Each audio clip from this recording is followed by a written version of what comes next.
kutoka fujo kwa kazi, maana nifukuze. Wakinanisha. Fujo gani kitokea? Ndio mrefu. Na bisi niko tu njia giza. Niko tu njia giza. Yaani mimi sielewi. Tunajitolea kwa mikono ya Mungu. Ngoja kuleta negligence.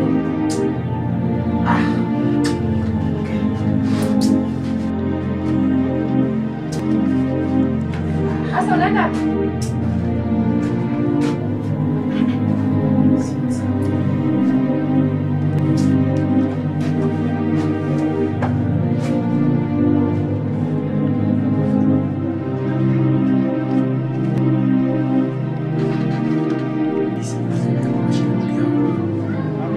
Sasa naona kazi inaendelea. Frere kazi mie banasimaka. Dunia ni mlima.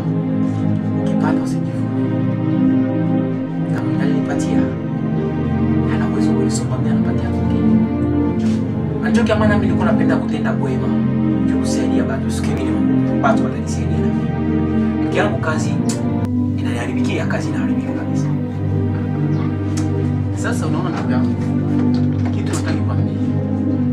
Usiwaze sana na usikate tamaa. Betini je? Wewe mnashin. Natoa. Karibu ve. Nije. Yeah.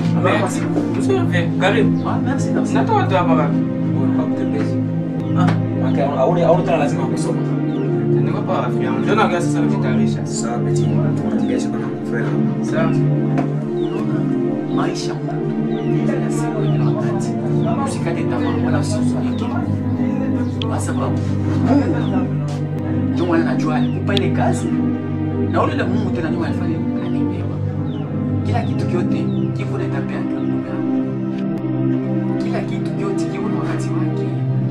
Maisha ni mlima, ni kupanda na kushuka. Sasa vile kila iko nafanya kwa kinapanda kinashuka. Sasa wewe usiwaze mingi jua mambo ya familia. Watu wataishi je yangu atafanya atakula je. Mimi nakwambia wanasema tenda wema. Wema ni akiba. Sijui mon frère. Maki Mungu aona taki sini kunasaidia banduki yangu. Kazi inaribikie. Usikate tamaa. Unaona? Ndugu yangu usikate kwambia. Usikate tamaa. Unaona bule kama walikuwa wanafanya. Mungu anasikia kama malalamiko na anaona jinsi huko nasumbuka.